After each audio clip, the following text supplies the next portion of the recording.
In today's video, I'm going to teach you all you need to know about labels in Microsoft Loop. Labels help you standardize values in tables, great for status, priority, owner roles, and more. We'll build them from scratch and cover customization so your team stays aligned. First, head to the Microsoft Loop website. Once you're there, open an existing workspace or spin up a new one. A workspace is where related pages live, so choose the place that makes sense for your project. Open an existing page or create a fresh one. Pages are the canvas where you'll add components like text, tasks, and, in our case, a table. Inside the page, type/table and press enter. That shortcut quickly inserts a new table without hunting through menus. You can rename columns at any time, but the magic happens when you change a column's type. Hover over a column header, click the little drop-down arrow, and choose Change Column Type. From the list, select Label.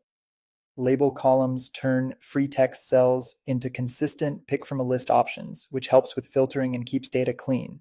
Next, choose a label group. You can start with a built-in group if it fits your use case, or create your own so the language matches your team.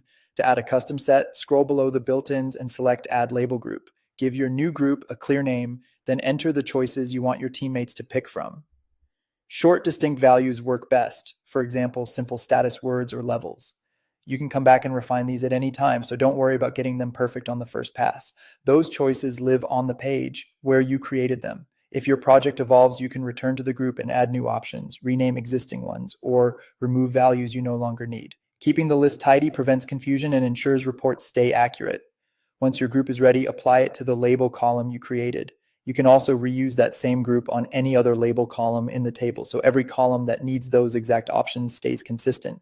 After it's applied, click any cell in that column to choose a value from the dropdown, and you're done. That's the essentials of labels in Microsoft Loop.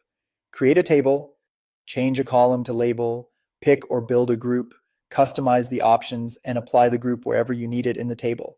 With labels in place, your pages become clearer, more searchable, and much easier to manage as your work grows.